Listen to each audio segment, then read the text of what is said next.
Just to go into statistics, through the LWF, your church alone is supporting today 8,400 refugees. Or even more concretely, 70 of you here are taking care of one refugee in the world. It means in this room, together, as we reflect on public citizenship, we are working and taking care of one refugee. I want to thank you for the solidarity that you are expressing through the LWF. It is an expression of your global citizenship. But now a more concrete scenario. The LWF is currently managing a refugee camp complex in Dadaab, Kenya, which last year was so much in the media. More than 450,000 refugees are still living in the camps there. Some time ago, we received information from the United Nations High Commissioner for Refugees that the operations funding has so dramatically declined that schools needed to be shut down.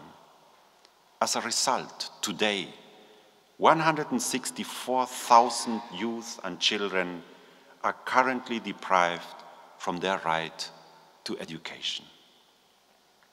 And these news reached us at a time as we were reading about the impressive safety nets that had been set up in order to stabilize the financial industry in Europe. So safety nets for the banking system that struggles because of its casino mood, and no protection at all to vulnerable neighbors near or far. Failed fundraising for some few million US dollars in order to respond to the right of education, also of refugee children and youth.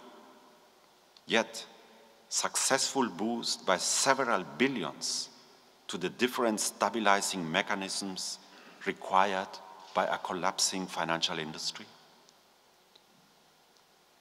There is a highly specialized expertise needed in order to address the complex issues of the financial crisis. And no doubt, there are decisions that need to be taken.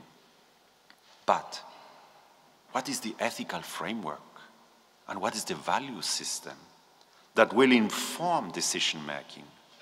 Or is it the other way around, that the value system is increasingly being defined by the urgency of decisions to be taken regarding the financial crisis?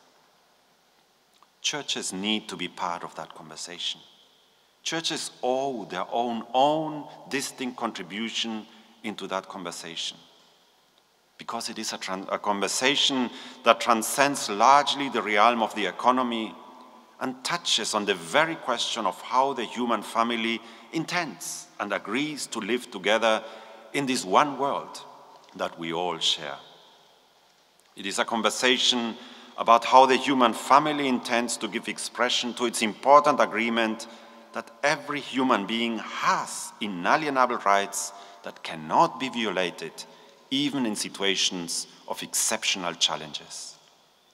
It is a conversation about whether there is still consensus that vulnerable populations, although living at the margins, should remain a central concern. Let me come to a close of my presentation today with the other side of the coin, the ecological crisis. I do so by telling a little story, actually an observation from daily life, and how that observation tells a lot. Some of you here have already heard it, so kindly bear with me for the sake of those who have not yet heard it. It is about the ways in which indigenous people in Latin America catch monkeys. Monkeys are fast. Monkeys are smart.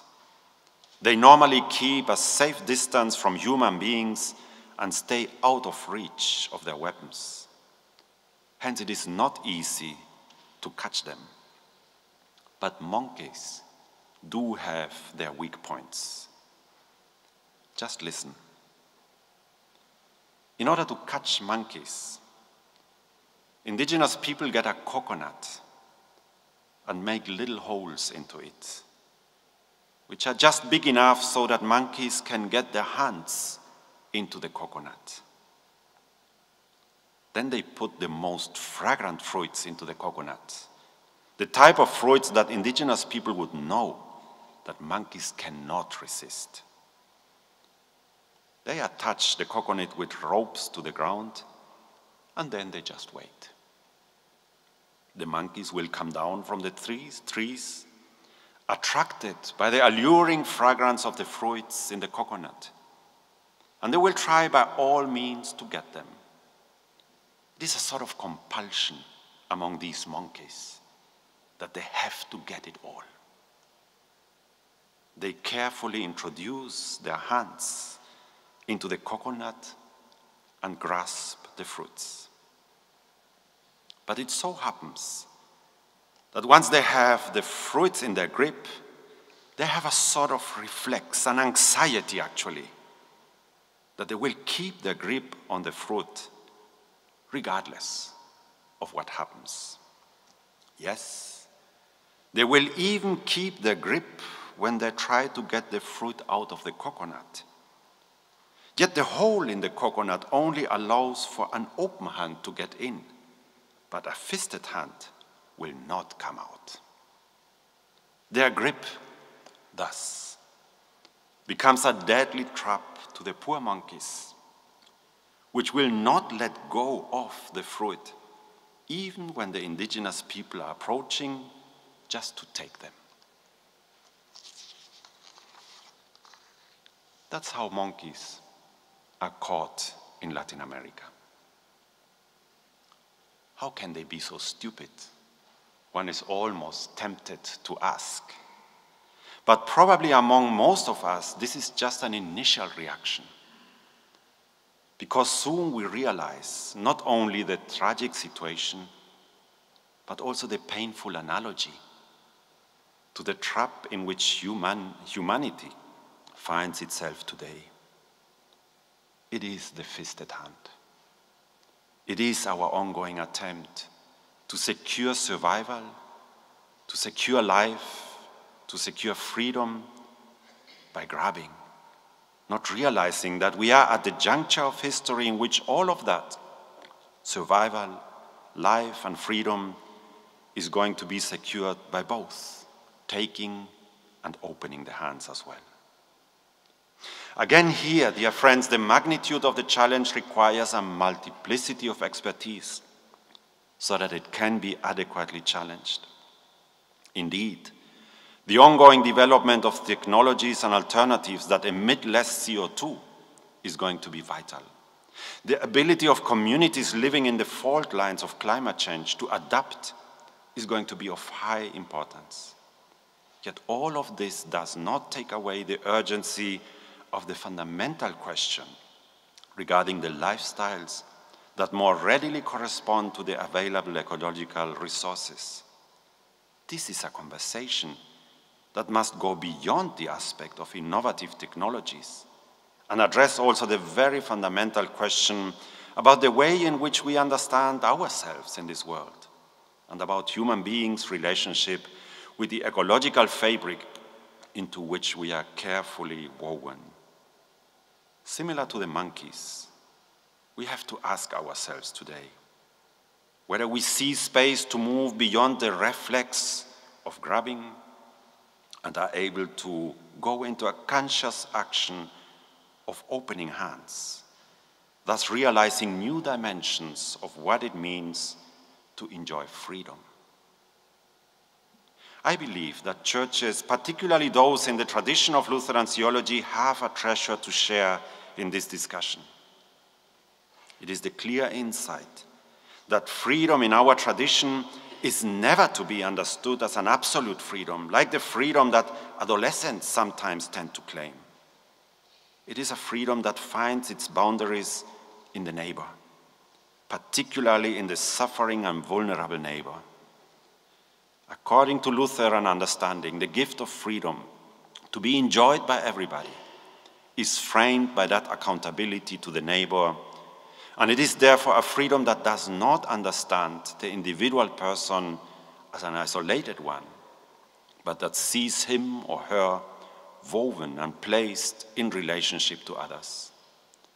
Can churches be a voice, helping the human family to realize that time has come to move beyond a concept of freedom that does not know of limits and accountabilities? And shouldn't churches today go beyond their own traditional understanding of freedom as bound to the neighbor and introduce a much stronger dimension when it comes to the relationships with the ecological system?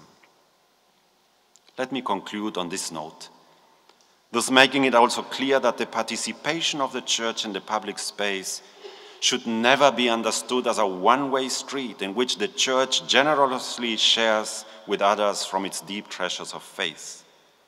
It is a two-way street in which churches also receive and learn and need to be humble enough to do so and even to be challenged and questioned as they join these local and global conversations as an expression of their ongoing claim of citizenship. It is, and let me here end on a very Lutheran note again, a participation in the public space under the sign of the cross, never engaging with hegemonic pretensions, avoiding all theocratic tendencies, aware of their own ambivalence of both believers and the churches, yet joyfully bringing those treasures to the table which we do recognize because of our faith in the triune God. Thank you very much.